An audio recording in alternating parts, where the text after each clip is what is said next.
Hello champions, hope you all are fit and fine and welcome you back to a brand new FPL season. This is your host and brother Soumya. Welcome you back to our new and first video of FPL Canvas of 2024-25 season. With the first game week still few weeks away, I'm sure you're excited. Well, I'm super excited for the season to start.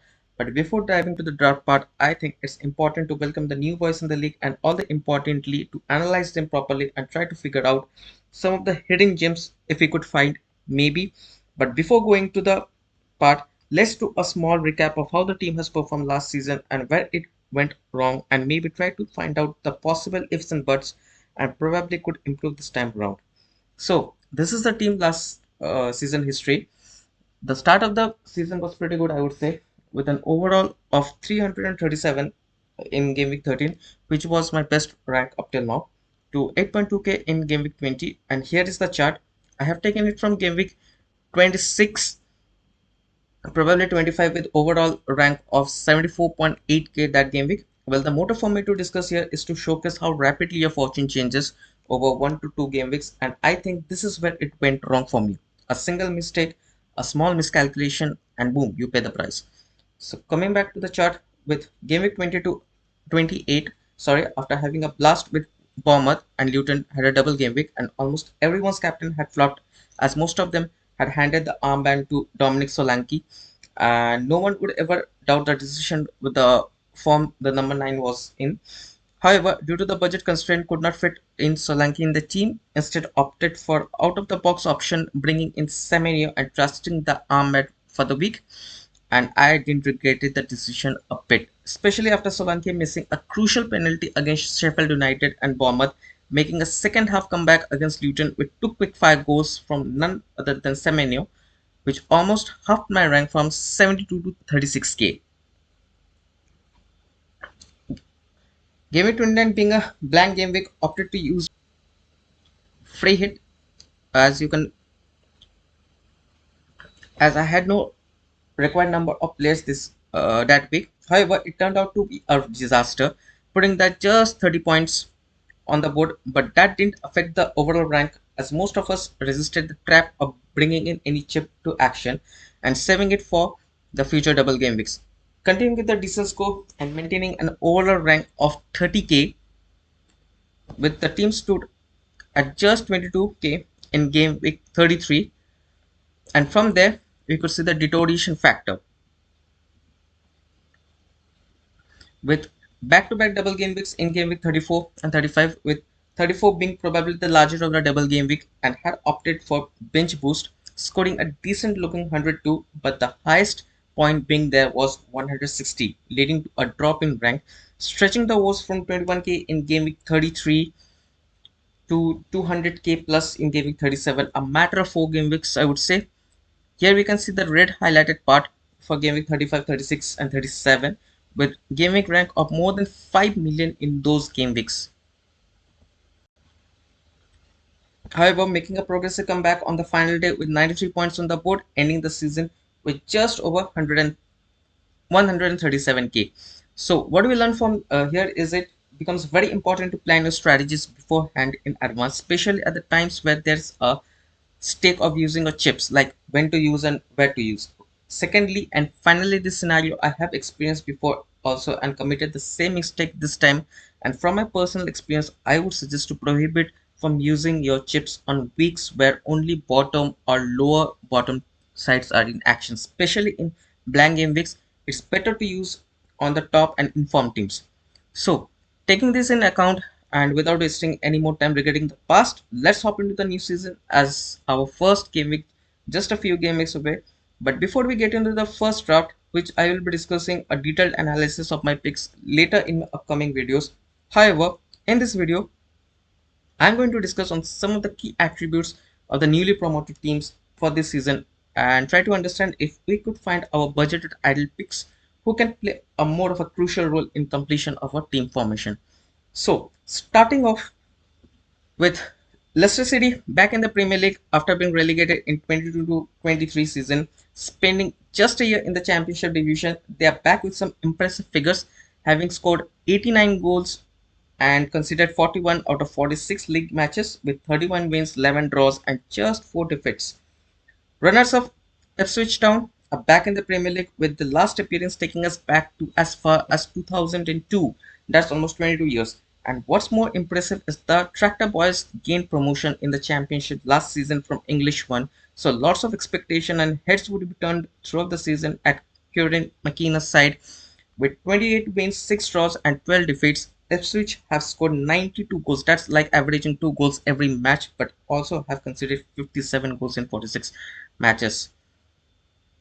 Like Leicester, Southampton are also back in the Premier League, valued with 26 wins, 11 draws, and 9 defeats. The Saints have managed to find out the back of the net on 87 occasions, but have also conceded 63 goals. So I'm sure we all have pre-planned our team, whom to include and whom not to out of these teams. But here are my top 3 picks from which each team, which I would think could play a crucial part this season and maybe could find our John Lundstrom or Patrick Bamford or even Stuart Dallas this season. So, starting off with third place Southampton, valued at just 5.5 million, presenting championship's second highest scorer, Adam Armstrong, could provide us a valuable regular option, especially if you are playing with a 3 up front. Looking for someone with regular minutes and want a budget friendly option? With 24 goals and 13 assists, which ranks 4th in the championship, the striker has proved that he can not only find the back of the net but can also be creative when required. Starting off in 44 out of 46 league appearances, Armstrong has been a key piece in Russell Martin's book. If Armstrong can't replicate even half of the championship tally in the Premier League, Sky Walker Peters could have a big role to play. Another key component on the Saints lineup, with the England international having started in every matches he has been available with 2 goals and 4 assists to his name, with an impressive expected assisted goals of 5.3. Coming to our final Saints pick with a base price of 4.0 is the former Manchester City graduate Taylor Howard-Bayliss is another promising pick one could look for. The defender has been made permanent after being on loan at the newly promoted Southampton.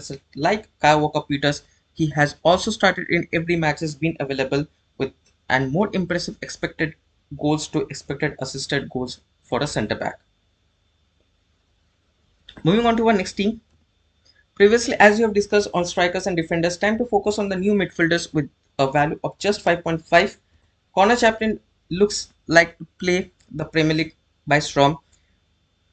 If the underlying stats of 13 goals and 8 assists in 44 league matches doesn't look impressive, got to check out his expected goals and non-penalty expected goals from last season.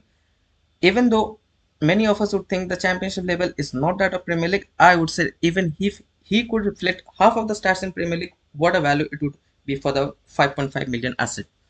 Moving on to our next option with zero point 0.5 less than Chaplin is his partner and former Everton player Nathan Broadhead. Although the winger has started in 29 of the league matches last season, his stats are not that far off from Connor Chaplin. Scoring the same amount of goals as that of Chaplin, he boasts an impressive expected goals and expected assist goals ratio. To the final pick, valued at 4.5, is Leif Davis.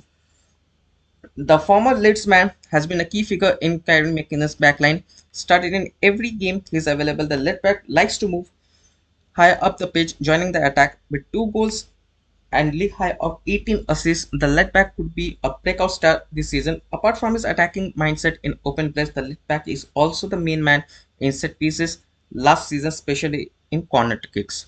Next up, the champions Leicester City.